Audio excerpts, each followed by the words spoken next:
wherever you are in the world. Today, we're going deep down the rabbit hole of smart contract auditing and the fun stuff that surrounds that whole topic.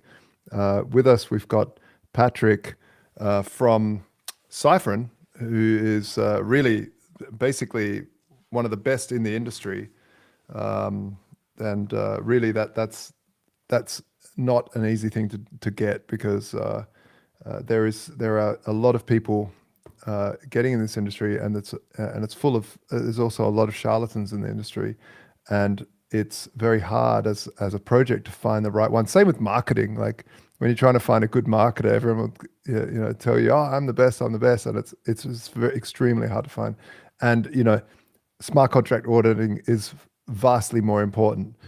So to find the right one is and lucky for us, we found the right one. We have Patrick here from Cyfrin slash Codehawks, and of course we have our lead dev Ewan here with us as well. Ewan is an absolute meister when it comes to all things smart contracts and engineering and an all round good guy as well. Like any superhero. Yeah, welcome, gentlemen. Thanks. I try. Thanks so much for having us. Yeah, excited to be chatting with you all here. Yeah. So I wanted to basically maybe introduce yourself first, Patrick, just so that people know who you are and some of your background. I know that you used to work at Chainlink, and then you went and started your own thing. And then when we had our attack happen in December, you guys were the first to jump on the phone and say, "Hey, this is what's happened," and give us tips. So, but your a little bit of your background would be great. Yeah, sure. So yeah, hi everybody. My name is Patrick Collins. I previously was at Chainlink Labs for about 2.5 years. Absolutely love Chainlink Labs. Absolutely love the Chainlink technology. But I was sick of having the conversation with new developers where they would say, "Hey, like I don't know if I want to get into this Web3 thing. It looks like everything's a scam or a hack." And that's a conversation that we have quite often. This past year, it's looking like around $1.7 billion was stolen out of DeFi. The year prior, when we had a little bit more liquidity, a little bit more TVL, it was around 3.1 billion. So we're losing a lot of money every year to hacks. And so I basically was like, all right, I can't sit by and complain about this anymore. I got to jump in and try to fix it. So we started Cyfrin about a year ago, and we do smart contract security and education as well. So we have Codehawks, where we do competitive audits, where we have Updraft, where we actually teach and educate people to become smart contract auditors, smart contract security researchers, as well as developers. And I make a lot of educational curriculum. I have currently the #1 and #2 most watched Solidity education video on YouTube. So that's a little bit about me. Nice. And Ewan, how about yourself? Yeah, so I am the technical lead in smart contracts engineer at the Standard. I've been working as a software engineer in sort of marketing industries and medical industries for like 7 years now. And I've been at the Standards for the last, I think, 2 years now, pretty much. And yeah, I've only been working as a Solidity engineer since I joined the Standard. Yeah. We were previously a slightly bigger team, and there was a few of us working on smart contracts. Now it's just me. And yeah, just been day by day trying to learn as much as I can, improve my Solidity skills. I've been working my way through the Cyfrin updrafts since December to sort of strengthen those security skills. Yeah, just learning every day. Awesome. Yeah, so just for those viewers out there, I'm just going to quickly go over what happened at the standard. So the standard, just to give the people the full deep dive, is basically a smart contract there where people can send some Ethereum or wrapped Bitcoin, Arbitrum, Link, a little bit of a portfolio of assets, or just one of the assets, whatever they want, and then borrow, basically lock those into that smart vault, and then lock it and borrow against that. So if you put in 1,000, you have to have a minimum of 110% collateral, but you can borrow against those assets with 0% interest, and then go and do something with those assets. But the cool thing is, what really our focus was, because you can do that with some other protocols, our focus really was on how can we give the borrower more flexibility, because I don't only want to lock up one asset, I want to lock up multiple assets. And I want, if there's a big bull market and I know that Link is going to just moon, I want to be part of that action. So I want to be able to trade my collateral. So the smart contracts that we've developed over here at the standard.io is really to be able to go, okay, I really believe there's something big brewing at Link or an ARB or some coin, and I want to trade my collateral over into that token. And hey, there's a massive bear market coming. I might trade over to like Pax Gold or a gold token or some sort of real world asset token. And that way I can protect my collateral from not hitting that 110% and getting liquidated. The other thing we do is every smart vault is an NFT, is a dynamic NFT, which is kind of the key to the smart vault. So if I send you that NFT, now you have control of that debt and collateral. So it's like a bit of a primitive in the DeFi space where people can start to sell collateralized debt positions instead of just owning one. So what we did in December is we upgraded the contracts, the minimal viable product, from just locking up assets to that whole trading ability. And we have 5 assets that we're allowed that we allow users to collateralize with. It's ETH, wrapped Bitcoin, ARB, Link, and Pax Gold. And the problem is that that Pax Gold had zero liquidity over on Arbitrum Uniswap. So what some smart fellow did, or lass, I'm not sure, basically went and created a pool with some wrapped Bitcoin and made Pax Gold, one Pax Gold, which is 1 gram of gold, equal to the price of 10 wrapped Bitcoin.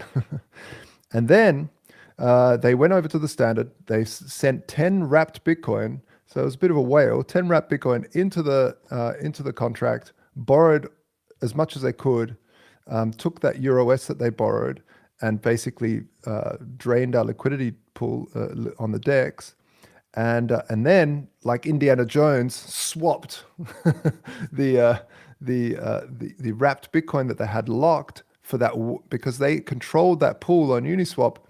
And they controlled the price. They swapped the 1 gram of gold for the 10 Bitcoin because that was the price on Uniswap Arbitrum. And they were quick enough that no one arbitraged that opportunity there.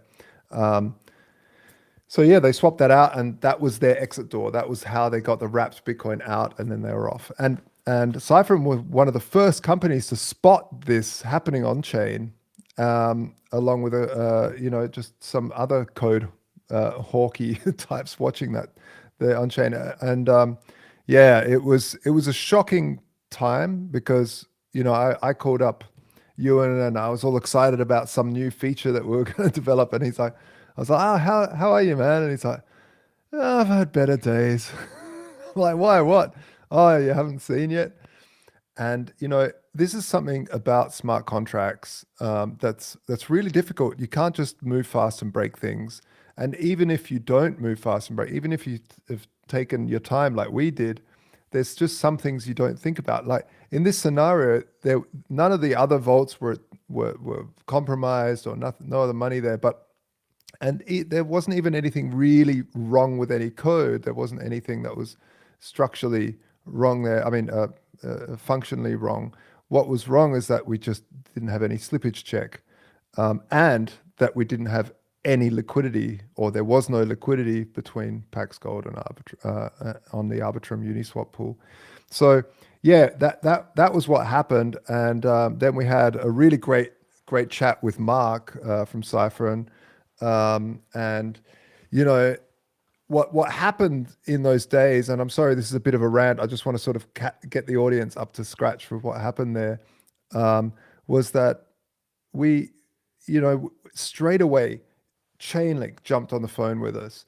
Arbitrum, the guys at Arbitrum jumped on the phone with us. Cyfrin jumped on the line with us. We had Camelot Dex jumped on the line. Like so many people, and this was what was so beautiful about that time.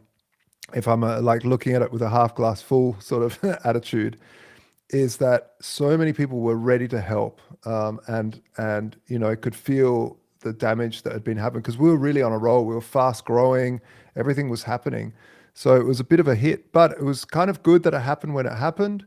And yeah, Patrick, I just want to first of all thank you guys for being so quick off the mark with spotting this in the wild, and then jumping on the line with us to basically walk us through what to do. And yeah, so thank you very much. Absolutely happy to help. Yeah, and the experience that you describe here, unfortunately, it's a bit all too common. But yeah, really glad to hear that so many people kind of come to your aid to help you out. And my favorite part about this is you're still going, you're still here today. You just finished up a competitive audit or almost finished up a competitive audit on CodeHawks. So really excited, good on you. Very excited for this. Yeah, thank you so much. Yeah, so let's get into that. Let's first of all, to clear up some confusion, there's Cyfrin and then there's CodeHawks. What's the difference there? Yeah, this is something. The lack of recognition of the link there is something we've kind of been discussing and figuring out how to fix. So CodeHawks is part of the Cyfrin company, part of the Cyfrin brand, part of the Cyfrin family, if you will, where Cyfrin traditionally, when we first launched, we just launched with private like traditional security reviews or audits, right?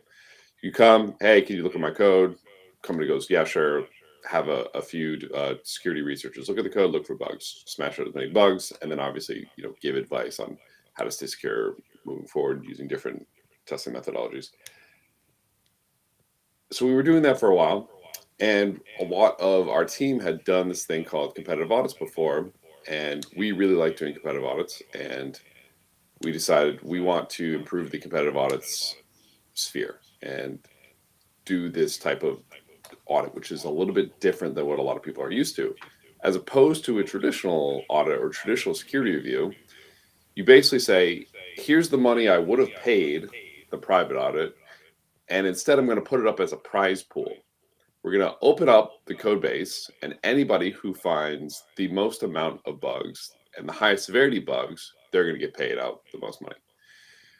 So CodeHawks is part of Cyfrin, and it's just, for us, the longer we've been doing this, the more we've been seeing a combination of doing these private audits, private security reviews, and these competitive audits is how you're going to get the highest coverage across what you're looking for, right? So the private review is where you're going to get a lot of qualitative advice.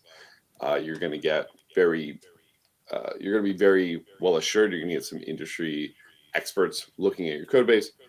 Whereas the competitive audits side, you're just going to get tons of people looking to smash out as many bugs as possible. And it's almost just like a numbers game at that point. If you have, 100 people mobbing the code base, the chances that they're going to find a lot of bugs are pretty high.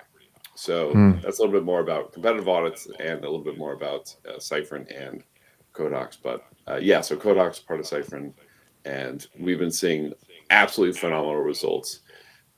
I am able to get on the phone with the protocol, or the Google Meet, I guess, with the protocol, look them dead in the eye and say, yes, I know you were previously audited by so-and-so. Yes, I know that they're considered the best in the industry. The CodeHawks auditors are going to find stuff. Let's make sure what they find isn't a huge issue. Yeah. Yeah. And it's amazing because by having 200 people all smashing you, that each one thinks differently. Some people might think of an like the hack that we had was kind of more architectural, right? It wasn't a, we fixed it with code with the slippage stuff, but really it was like someone just thought slightly differently. And I think this is what's amazing about having 200 people hit you, because you'll just never, even no matter how expert you are. And I remember someone saying to me, "Oh, the business model of auditors is basically praying, because they'll they'll go at it, but then they don't know, like they don't know what you don't know." And so this sort of minimizes that. Obviously, having professionals like yourselves is important, but and it's a lot more than praying. But I always thought that was funny. Ewan, I wanted to jump over to you and ask you what was your takeaway from getting having 200 people. I know that you were kind of nervous when we first said, "Oh, let's get code, like 200 people to attack to attack us at once." You're like, "Oh man, what the weekend before you were like, oh God, I hope they don't find anything major." Yeah, I didn't know what to expect, and I was a bit nervous. And like, yeah, like you say, like Solidity software development, smart contract software development, it's not like everything is so incredibly static and hard. I was really worried that basically something will come up that was like, we're not going to be able to fix this. It's going to be, it's going to basically shut down the whole project. We're going to have to start from scratch. Thankfully, that didn't happen. But the experience in general was, it was great, because as I said, like we used to have a slightly bigger team, and we could kind of come up with these smart contract designs together, and we could review each other's code. Then when like the team got reduced a bit, and I was left kind of writing these contracts on my own, like no matter how good a developer you are and how much you study and how well you think you're testing, you're always going to miss something that like you need extra pairs of eyes for. You need to discuss these things. So this was the first time that I could actually talk to people who understood smart contract development about the contracts I'd written. And yeah, it was cool. It was like having, I mean, I guess it came a bit late in some cases, but yeah, it was like having kind of real reviews, real discussions with people. And most people, like these people who are part of the code audits, are like so incredibly enthusiastic. They really enjoy it. They're very passionate. They're very respectful too. Like there might have been a couple of people who brought up like some slightly problematic parts of my code and couldn't really understand why I'd written it that way, and maybe were slightly overcritical. Fine. But then most people were like super respectful. Like just we kind of chatted about like how would they have designed it, or how much like what might they have designed that. And they're like, as I said, they just like put so much time into it. They're incredibly enthusiastic and passionate, and it was cool. I loved it. It was like demanding to be the kind of sponsor face for the competitive audit, because you get a lot of messages, especially over Christmas. It was sorry, it was over Christmas sorry, and man. New Year too. So, and I was at home visiting family and friends, so it was I was slightly it was kind of hard to juggle all the time, but I really wanted to like put as much time into it as possible, because I thought the more time I give to replying to these people, like the more time put into discussing the contracts, the more we're going to get out of it. The better issues are going to find, the more detail we're going to get into. So I just just really went for it, and it was great. Yeah. Like I said, didn't know what to expect, but I loved it. Yeah. Well, one of the surprising things I thought when talking to you, which I thought was really nice, it wasn't just vulnerabilities. There was some things just on how to make something a little bit more concise, or remove something that just didn't, just had a bit too much code in for something, or whatever it was, too many lines for this, or just trying to reduce complexity and inefficiencies. And I Yeah, and thought I that guess was really nice. I guess some of those things are probably not things that these people are gonna get rewards for, but like I said, they're enthusiastic about smart contract development. They I guess they just wanted to discuss it with me too, like ask why I'd done it a certain way. Yeah, they were coming up with like nice optimizations, kind of nicer ways of doing the same things. Well, what's Yeah. nice too is when these hawks, these competitive auditors, are asking these questions too, they're getting a good idea of how you think. And once they have a good idea of how you think, they can go, oh, okay, well, they're trying to do this. I wonder if because they were thinking this, they missed this over here, right? Or a lot of these auditors, they just have a really good sense of what good, clean code looks like.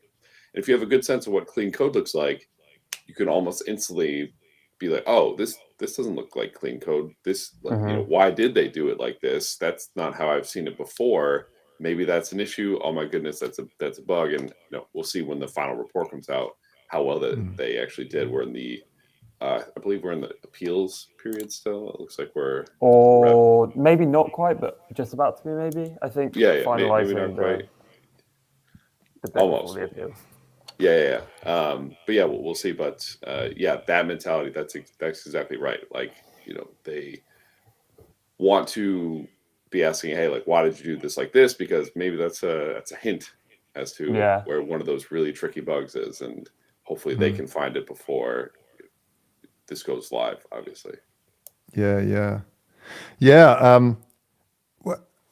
One of the things that I often think about when people were talking about the block size wars in Bitcoin, but also the gas wars in on Ethereum and stuff like that, is that you can't like having contracts be as gas efficient as possible isn't just to save people money, but also just to make sure that you have clean code, that you have less attack surface, because you just need to think about every single line and optimize and optimize and optimize. And it kind of reminds me, I don't know, I'm pretty old, I've got a lot of gray hair here. But back when we used to use floppy disks, and we used to have these games, and if you got a cracked game, it always had these demos at the front that these crackers would put in with all these cycling colors and graphics, and it was about how cool can your demo, and it became this whole industry in itself, is how cool can your demo be in as little space as possible. And I kind of feel like the smart contract space is kind of the same way. It's like you want to try and get as much cool stuff into a smart contract as possible without bloat, and with as much efficiency as possible. And it starts to, I think coders, and correct me because I'm not a coder, but I could imagine you guys look at it and go, wow, that's really beautifully written code, or that is ugly. I wish I thought that about my own code more often. It's more often than not. It's like it's a constant battle, like trying to fit as much cool stuff in as possible and keeping things, keeping the attack surface as narrow as possible, keeping things optimized as much as possible, because small inefficiencies in smart contracts really snowball into big issues. So yeah. Patrick? I was just gonna say, yeah, whenever I'm coding, I oscillate between, wow, I am the most brilliant developer ever. My code is the cleanest it's ever been. And, a week later, looking back at my code, being like, wow, what idiot wrote this? This is the stupidest person I've ever seen. So dumb. So, yeah, that definitely happens.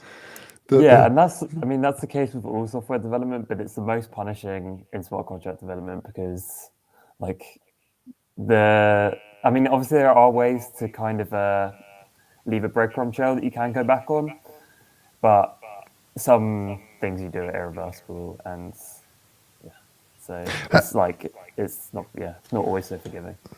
How do you guys feel? I'll give this question to Patrick first about proxy contracts, because I feel like they've got a really bad rap in the industry because they can be abused, right?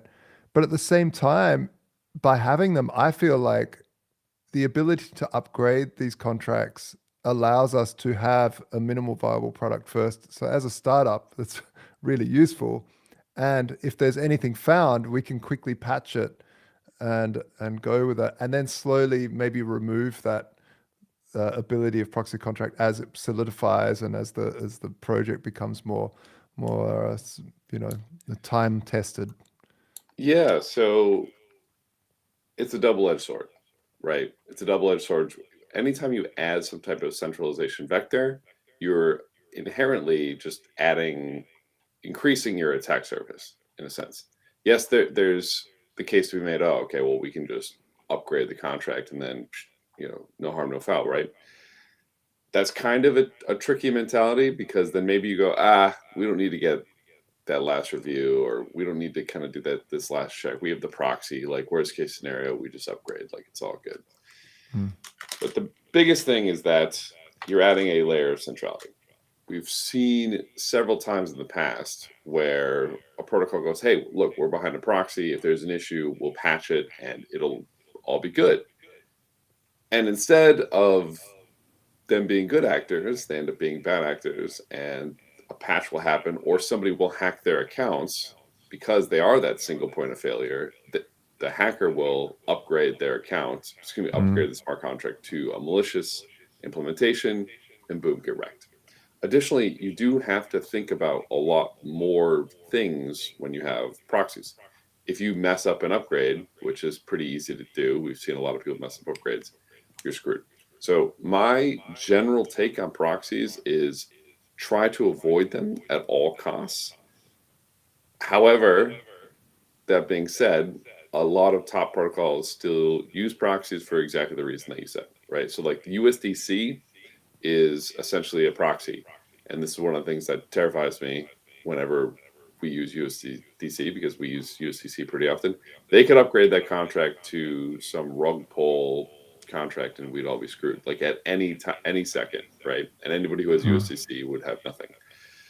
So from a user perspective, that's also something to think about. If I see a protocol is behind a proxy, maybe I don't put my retirement funds into that, because I know, it looks like it's behind a proxy, it's controlled by a multi-sig, they could just rug me at any time.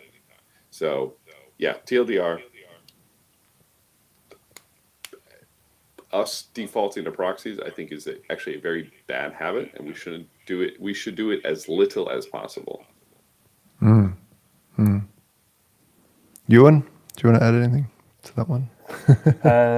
Well, I'm somewhat grateful for proxies in the development of this project, in that it's allowed us to slowly build out this idea,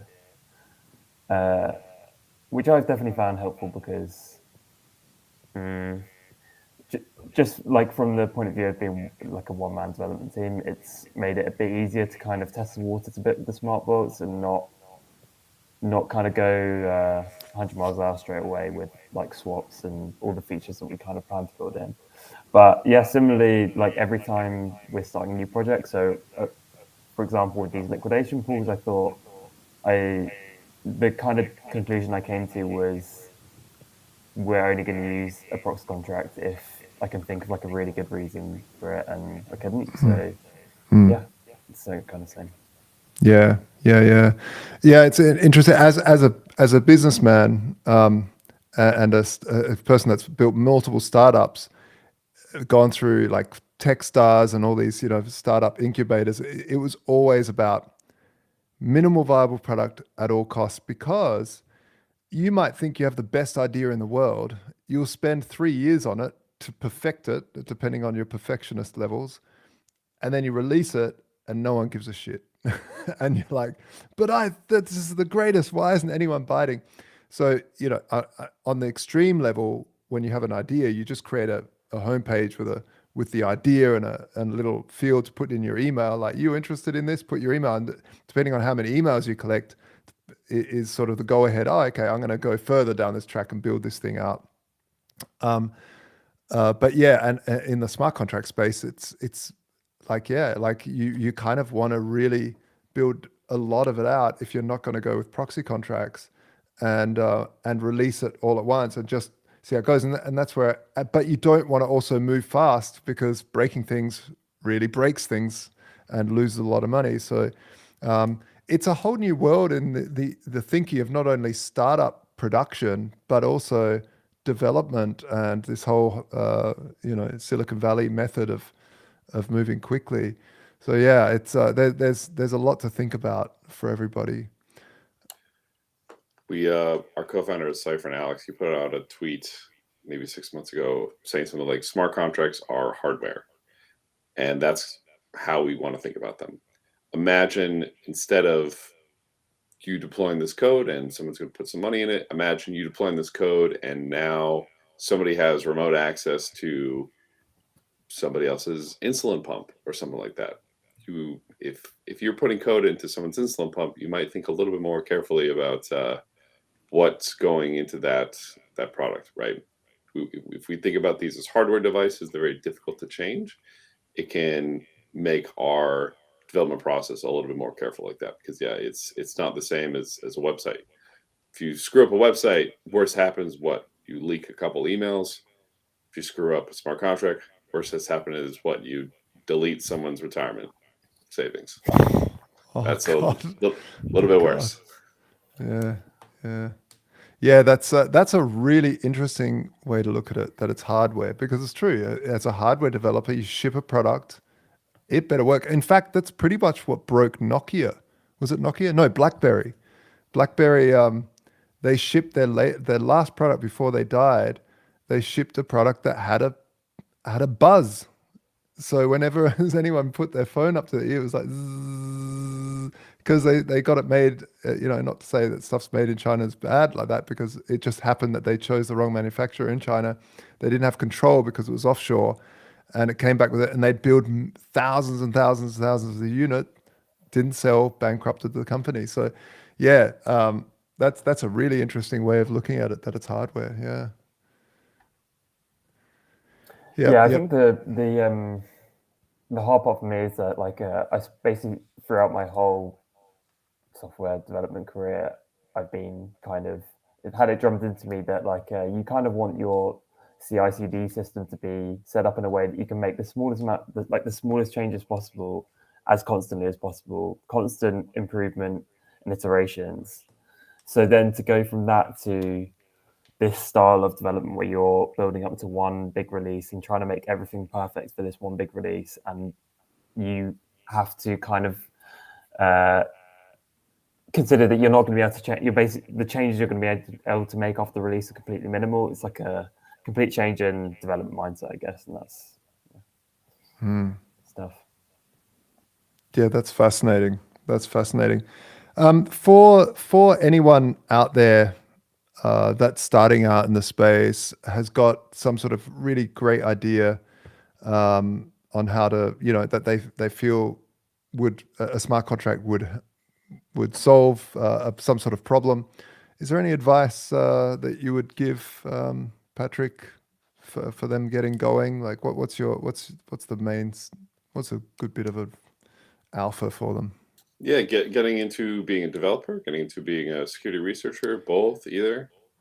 Let's say they've got an idea for a project, they want to start coding. Obviously, you're going to come at it from a security standpoint.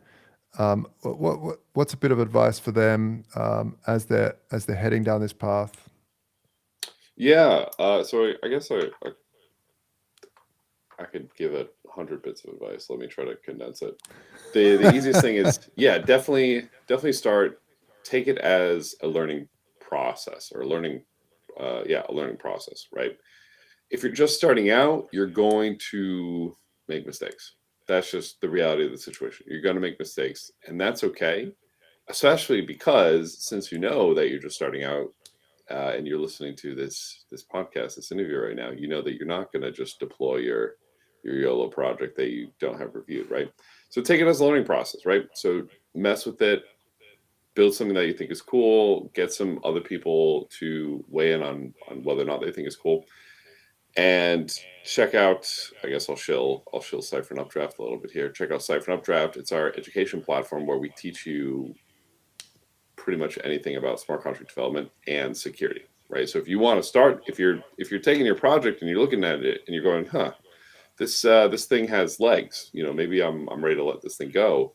I think I want to ship this. Well, check out Cyfrin Updraft first. At least you'll become familiar with the security process. Additionally, you'll know what to expect when working with security researchers. Maybe you do a review of your code base beforehand. You will also learn the process of going through the security process. Maybe that'll slow down your development. Anyways, this is all to say, if you're just starting out, take it slow, have fun with it. Don't get too worked up about all this security bits yet. Have fun. Yeah, do some security stuff. Do it for fun.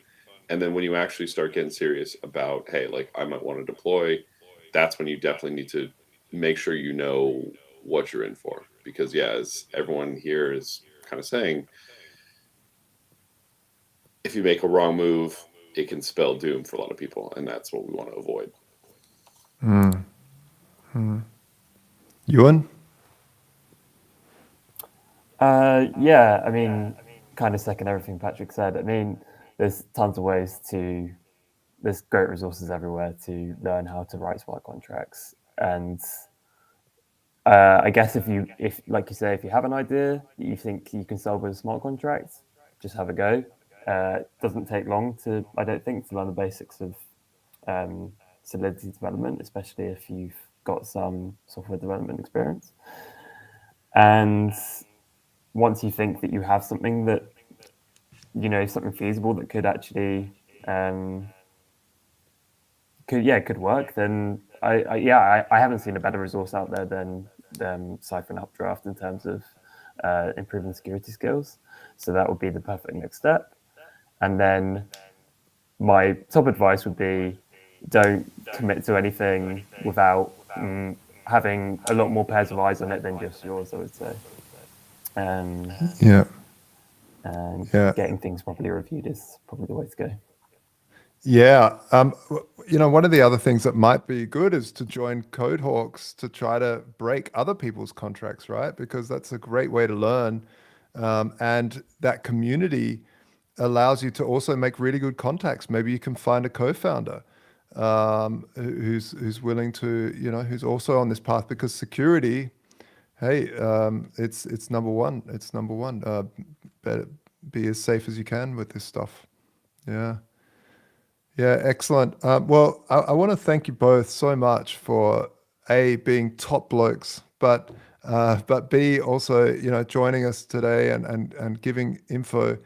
What's the best thing people can do moving forward to if they're wanting to get in touch with you guys over at Cyfrin, Patrick, or if they've got a contract that they want audited? What are the steps that people usually need to take to reach out to you guys? Yeah, sure. Well, you can always hit us up on Twitter. So I am Patrick Alpha C on Twitter. We are also Cyfrin Audits, all one word, on Twitter, and we are also Codehawks on Twitter. So a couple different brands there. You can also go to Cyfrin.io. We have like a little, hey, like if you request an audit, you can request both a private audit or a competitive audit, either one, or head over to Codehawks.com. Same thing. You can become a hawk, become a competitive auditor, actually do exactly as Josh was saying, jump and join the community, start learning yourself, or reach out to us for help with specific code base, because this is what we love to do, make Web3 a better, more secure place. Yeah. And I want to add to that, if you're the kind of person that thinks in a way that I could break that, you're far better off getting a bounty for that and then spending the rest of your life looking over your shoulder. I've seen multiple documentaries of some person that stole some money from. There was one documentary I recently watched. He managed to find a vulnerability in some dark market, actually, and being a dark market, he thought, no one's going to ever chase me. And years later, he got taken down by the FBI for theft, even though he'd broken into a dark market. So rather than looking over your shoulder for some money that you might have taken from a protocol, go and join Codehawks, go and do these competitive orders. You meet great people, but you also can earn some money, and so without having to look over your shoulder for the rest of your life, because these things are traceable as well. You never know who's watching the wallet that you took.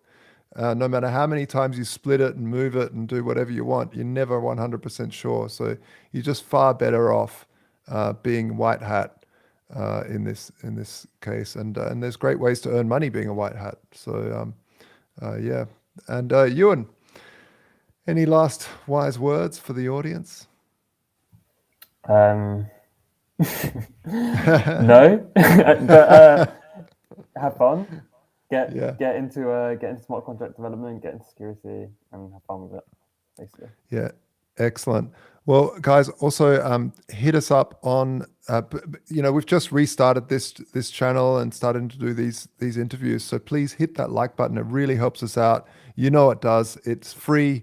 It costs nothing, and it really helps us out. So if you could do that, that would be awesome. And subscribe as well.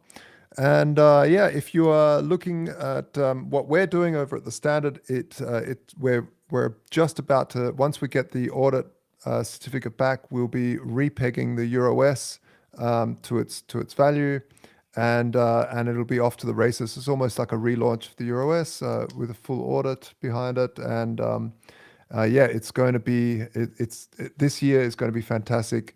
It's really important that we build tools that will help us to have an exit door to any tyranny that might rise later on. And because we are now living in a time where we have where power structures can have ultimate control, and tyrannies can get so strong because of the mass surveillance that's available that it's almost impossible to escape.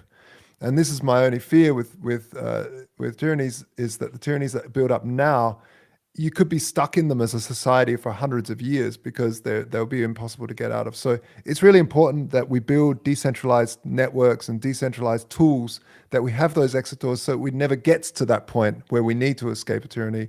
Rather, we just have these tools that allow us to say, you know what, I'll leave your thing over there.